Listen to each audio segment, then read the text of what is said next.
पर चलता है। क्या ही धन्य है हर एक जो यहोवा का भय मानता है और उसके मार्गों पर चलता है। आप सुन रहे हैं सुपर संदेश मॉर्निंग वॉइस। अब प्रभु का दास नेल्सन थॉमस मुंबई से वचन से बांटा जाएगा। प्रभु परमेश्वर की स्तुति हो। शुभ संदेश के हमारे सारे श्रोताओं को एक और बार यीशु मसीह के अति श्रेष्ठ नाम में नमस्कार और जय मसीह की। हम एक नए साल के शुरुआत के दिनों में खड़े हैं। बिल्कुल सही है कि हम सब बहुत ही उत्साह के साथ, प्रार्थना और आशा के साथ इस नए साल पे प्रवेश किया कि पिछले सालों से इस साल और आशीषित और आनंदमय हो। लेकिन कई बार कुछ दिनों के अंदर ही हम भूल जाते हैं नए साल की खुशी और फिर से इंतजार करेंगे और एक नया साल कि हमारी जिंदगी और आशीषित हो। प्यारों, हमारे सामने एक बहुत दिन पड़ा है। यदि हमारे आगे का जीवन दिनों में, हफ्तों में, महीनों में आशीषित बनना है तो कम से कम 2 आवश्यक बातों पर हम जरूर मनन करना है, विचार करना है। पहली बात ये है, हमारे जीवन को आशीषित करने वाला परमेश्वर ही है।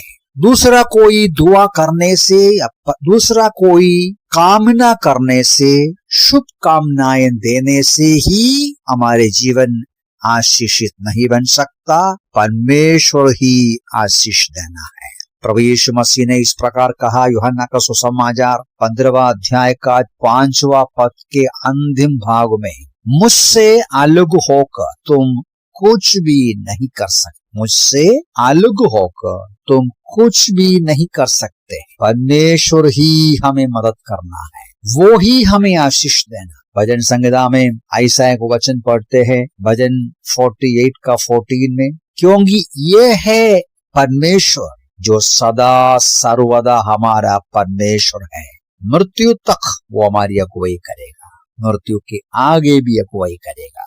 परमेश्वर सर्वशक्तिमान है, सर्वज्ञानी, सर्वव्यापी, सनातन काल रहने वाला परमेश्वर, हमें हाथ पकड़कर सम्मति देने वाला परमेश्वर, वायदा ये दिया हुआ परमेश्वर, हमारी जिंदगी को आशीषित करने के लिए, शांतिमय और आनंदमय करने के लिए वो ही शक्तिशाली है।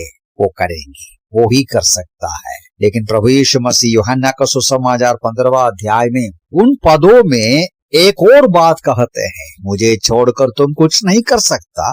और यीशु मसीह बोलते हैं, तुम्हें मुझ में बने रहना है। 4 पद में ऐसा पढ़ते हैं, तुम मुझ में बने रहो और मैं तुम में। जैसे डाली यदि दाखलता में बेनी ना रहे तो अपने आप से नहीं फल सकते, वैसे ही तुम भी। प्यारों, हमारे जो कर्तव्य को हम पूरा करना है, परमेश्वर ही है जो हमें आशीष दे सकता है, हमारे आगे का दिनों को आनंदमय कर सकते हैं, जीवन में सफलता दे सकता है। लेकिन हमारा कर्तव्य को पूरा करना है, हमें उसमें बने रहना है। मत्ती सुसमाचार में यीशु मसीह ने ऐसा कहा जो हम सब जानते हैं अच्छी तरह। मत्ती 6 का 33 पद, पहले परमेश्वर के राज्य और उसकी धार्मिकता की खोज में लगे रहो तो ये सब वस्तुएं तुम्हें दे दी जाएगी। पहले परमेश्वर के राज्य और उसकी धार्मिकता। यारों, दुख की बात है, कई बार हम इस बात को भूल जाते हैं। हमारे जीवन में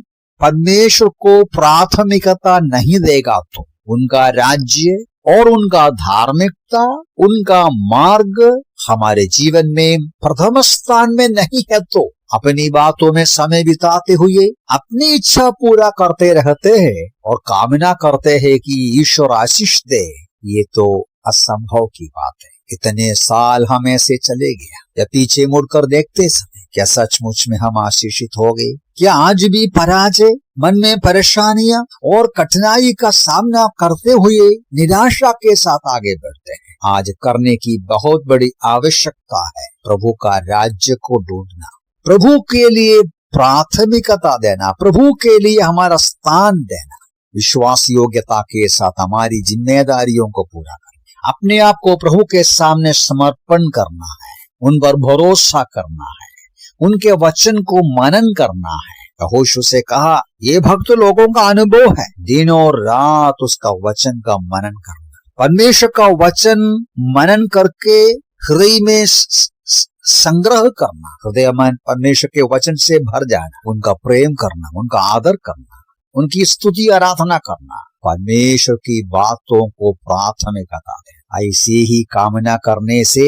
आशीष नहीं मिलता है, अपनी जिम्मेदारियों को पूरा करें। लूका सुसमाचार में एक वचन है जो हम सब जानते हैं, लूका 10:42, परंतु कुछ बातें हैं, वास्तव में एक ही बात आवश्यक है, और मरियम ने उस उत्तम भाग को चुन लिया है जो उसे छीना न जाएगा। एक ही बात की आवश्यकता। मार्था कई बातों पर चिंतित थे, व्याकुल थे, शिकायत करती थी। यीशु मसीह बोलते हैं मार्था को, मार्था मार्था तुम क्यों इतना चिंता करते हैं, एक ही बात की आवश्यकता है। वो क्या है? जो मरियम ने चुन लिया, यीशु मसीह के कदमों में बैठकर उनकी आवाज को सुनना, उनका वचन को प्रभु में सहायता करें। इस नए साल के शुरुआत ये बात को गंभीरता से ले लेंगे। दो बातें मन में रखना है, हमारी जिंदगी को आशीषित करने वाला परमेश्वर ही है, हमारे दिलों को समाधान देने वाला, हमें रूपांतर करने वाला, हमें नया जन्म देने वाला, हमारे दिलों को शांति देने वाला, हमारे अंदर नया जीवन देने वाला, सब कुछ करने वाला प्रभु है। लेकिन हमारी जिम्मेदारी पूरा करना है। प्रभु मदद करे ये नया साल में एक नई जिंदगी का अनुभव, एक नया शुरुआत का अनुभव, एक नया उत्साह का अनुभव, एक नया विजय का अनुभव, एक नया आनंद का अनुभव हम अनुभव करने, हासिल करने प्रभु हमें सहायता करें। उस पर भरोसा रखते हुए, उसकी उपस्थिति अनुभव करते हुए, अपनी जिम्मेदारी पूरा करते हुए प्रभु हमारे जीवन में और जीवन के द्वारा कार्य करने के लिए अपने आप को समर्पण करते हुए आगे की जिंदगी आनंदमय और आशीषित होने के लिए वो सबको सहायता करे। प्रभु के नाम की महिमा।